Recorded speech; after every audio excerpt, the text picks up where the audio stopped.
imagens que eles publicam, nós sentimos que estamos a opinar, que se calhar estamos a ser ouvidos, estamos a ser levados em consideração. Mas quando saímos das redes sociais para a realidade, é totalmente diferente. Muitos nunca viram o Presidente da República, nunca o ouviram falar. O Presidente da República, para dirigir-se à nação, precisa de um acontecimento muito importante, precisa de uma ocasião solene. Não há uma interação entre, por exemplo, o governo provincial de Luanda para sair às ruas, para ouvir, para escutar os jovens, as senhoras, os luandenses. São em ocasiões e em situações próprias. Não há um contacto real, uma troca real entre quem governa e quem é governado. Quase nunca sentimos que a nossa opinião, por exemplo, é levada em consideração. E o que Agostinho Neto defendia era que essa troca devia ser o caminho para a governação, que tinha de se ouvir as pessoas e saber o que elas queriam e discutir-se o que era certo, e que as pessoas tinham que estar capacitadas para então habitarem nessa nova mola, nessa mola onde haveria liberdade, onde haveria independência, onde haveria possibilidade de escolha, onde haveria dignidade, onde o povo seria o poder acima de qualquer poder, e que qualquer um que fosse governar, que fosse se tornar dirigente, devia ser, antes de qualquer coisa, um servidor do povo e não um serviço do povo, que é o que vimos atualmente.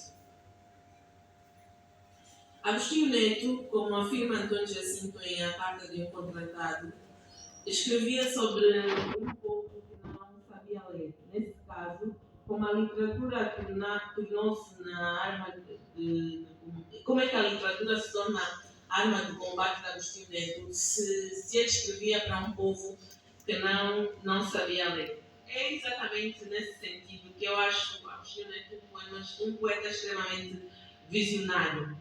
É que ele não escrevia para o povo, ele escrevia para quem podia ler. E quem podia ler naquela altura era exatamente as pessoas que faziam parte do sistema. Era o colono, que eram as pessoas letradas, que eram as pessoas que iam à escola, que eram as pessoas que liam os textos de Agostinho Neto, mesmo quando eram clandestinos. Neto teve apoio de autores como Sartre, Simone de Beauvoir, François Mariac, Aragon, André Malraux e ainda Doris Lessing, que integraram em 1956 uma campanha internacional para a libertação de Agostinho Neto. Eu vou pular aqui um bocadinho, porque o Elton já me deu um cartão fora de jogo. E vou já começar a concluir.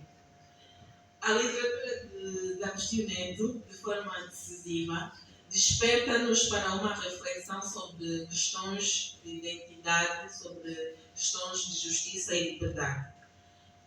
Como no poema A Renúncia Impossível, por exemplo, que constitui um marco fundamental na construção de uma específica literatura angolana. A singularidade deste poema evidencia-se tanto na forma como no conteúdo e nas estratégias retóricas utilizadas.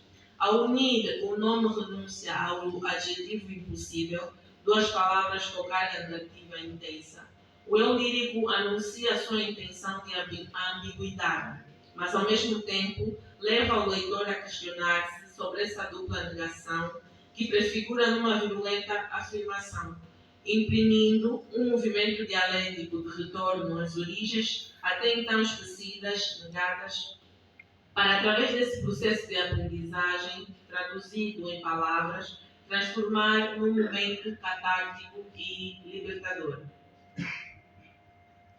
Abordar o uso da negação como retórica obriga-nos a analisar o discurso poético e refletir sobre a forma como a negação pode construir uma arma poderosa para atingir um fim. Sensibilizar o leitor para a necessidade de reivindicar os nossos direitos e, por conseguinte, a nossa dignidade. Interessa-nos, portanto, salientar no poema o exemplo do uso da negação que integra no discurso poético e que assume uma função socialmente interventiva e engajada. É precisamente na forma como a negação é usada, numa perspectiva de manifestação, que o papel do discurso poético ganha uma dimensão universal na luta pelos direitos humanos. A força do discurso poético do Neto não traduz apenas conflitos e desigualdades de cariz social, mas é aquilo por que se luta, é o poder de procurarmos apropriar-nos. A negação acaba por construir um mecanismo discursivo de legitimação da mensagem poética. Hoje, a negação processa-se em várias fases. Começa pela negação do próprio homem, para posteriormente encaminhar-se para a rejeição de estados da alma e experiência da vida, e depois a negação da anulação dos factos históricos. Não houve tentativa de golpe de Estado, não houve massacre, não houve homens que foram lançados ao rio, não foram queimadas mulheres vivas à fogueira, não foram esmagadas crianças vivas, ninguém foi enforcado, ninguém morreu, nada aconteceu.